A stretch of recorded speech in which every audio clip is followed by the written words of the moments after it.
আসসালামু আলাইকুম বন্ধুরা। তো বন্ধুরা, আমাদের যাদের ডায়াল প্যাডটা চেঞ্জ হয়ে গেছে, তো আমরা ডায়াল প্যাড অনেকের আপডেট, নতুন একটি আপডেট চলে আসছে ডায়াল প্যাডের উপরে। তো ডায়াল প্যাডটা চেঞ্জ হয়ে গেছে। আমি আমার ডায়াল প্যাডটা যদি দেখাই, দেখতে পাচ্ছেন আমার এই ডায়াল প্যাডটা কিন্তু আপডেট হয়নি, ঠিক আছে, আগের মতোই আছে। তো আপনার ডায়াল প্যাডটা হয়তো চেঞ্জ হয়ে গেছে, কিন্তু আমি অনেকের ডায়াল প্যাড চেঞ্জ হয়ে গেছে, আমার আরেকটা ফোনের ডায়াল প্যাড চেঞ্জ হয়ে গেছে। তো আমি এগুলো সবগুলো ঠিক করে দিয়েছি, ঠিক আছে, যেহেতু আমি কাজ জানি এই জন্য আমাকে সবাই দেখাচ্ছে, আমি কিন্তু সবগুলো ঠিক করে দিয়েছি। তো এটা কীভাবে ঠিক করবেন, খুবই ইজি একেবারে, ঠিক আছে। তো এটা খুবই ইজি, আপডেটের কারণে কিন্তু এরকম চলে আসছে। তো আপনারা যাদের এইটা, অনেকের ভালো লেগেছে আবার অনেকের ভালো লাগেনি, যাদের ভালো লাগেনি তারা আগের ভার্সনে কীভাবে ফিরে যাবেন, ঠিক আছে।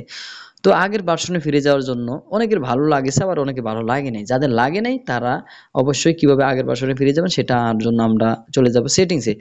সেটিংসে চলে যাব, সেটিংসে আসার পর এখানে আমরা চলে যাব অ্যাপসে।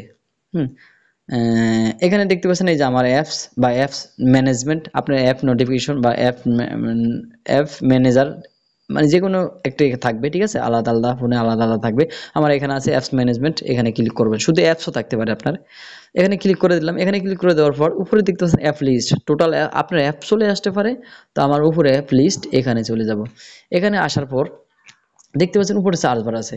তো এখানে ফোন খুঁজে না পেলে আপনি উপরে সার্চ বার আছে, সার্চ বারে কিন্তু ফোন লিখবেন, ফিউজ ও অ্যানি ফোন, এই ফোন দেখতে পাচ্ছেন চলে আসছে। এখানে যদি ক্লিক করেন আপনি দেখতে পাচ্ছেন সাইডে থাকবে থ্রি ডট, যাদের আপডেট হয়েছে তার থ্রি ডট কেমন থাকবে আমি দেখাচ্ছি।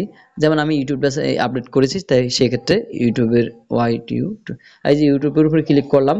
ক্লিক করার পর দেখতে পাচ্ছেন এখানে থ্রি ডট আছে, ঠিক আছে, সেম কিন্তু আপনি যা ভুল বুঝবেন না, আপনি অবশ্যই এই অনুযায়ী কাজ করবেন। যদি না হয় তাহলে আপনি যা ইচ্ছে বলতে পারেন, ঠিক আছে। তো এখানে থ্রি ডট, এখানে ক্লিক করবেন, যদি হয় অবশ্যই আমাকে কিন্তু চ্যানেলটি সাবস্ক্রাইব করবেন, অবশ্যই শেয়ার করে দেবেন ভিডিওটি, এটা আমার আবদার। এখানে দেখতে পাচ্ছেন আনইনস্টল আপডেট, এই আনইনস্টল আপডেটের উপরে ক্লিক করবেন, ঠিক আছে। তারপর ওকে ক্লিক করবেন। প্রথমে কি করবেন, এই যে থ্রি ডটে ক্লিক করবেন, পরে আপডেটের উপরে ক্লিক করবেন, আনইনস্টল আপডেট, এখানে দেখতে পাচ্ছেন, তারপর ওকেতে ক্লিক করবেন। তারপর দেখতে পাচ্ছেন এখানে কিন্তু আপডেটটা চলে গেছে, ঠিক আছে। এখন এখন যদি এটার মধ্যে ক্লিক করি তাহলে এই যে দেখতে পাচ্ছেন থ্রি ডটটা নাই, মানে আপডেট এটা গেছে গা, ঠিক আছে, মানে আগের মতো চলে আসছে।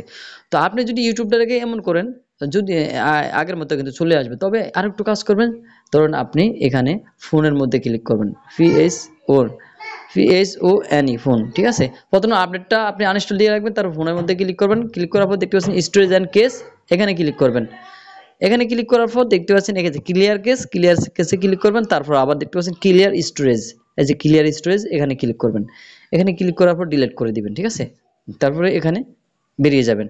তারপর যদি অন্য কোনো সমস্যার কারণে হয়ে থাকে তাহলে আপনার সবগুলো সমস্যা সমাধান হয়ে যাবে। তো এখানে এবার আমরা যদি এখানে প্রবেশ করলে আপনি দেখবেন যে আপনার কোনো আগের, মানে বর্তমানে যে আপডেট অনুযায়ী নাই, ঠিক আছে, আগের ভার্সনে চলে গেছে, এটা গ্যারান্টি আপনাকে দিচ্ছি আমি। ভিডিওটি ভালো লাগলে অবশ্যই শেয়ার করে দিবেন, মাস্ট বি শেয়ার করে দিবেন, চ্যানেলটি সাবস্ক্রাইব করে পাশে বেল বাটনটি অন করে দিবেন। ধন্যবাদ সবাইকে, আসসালামু আলাইকুম।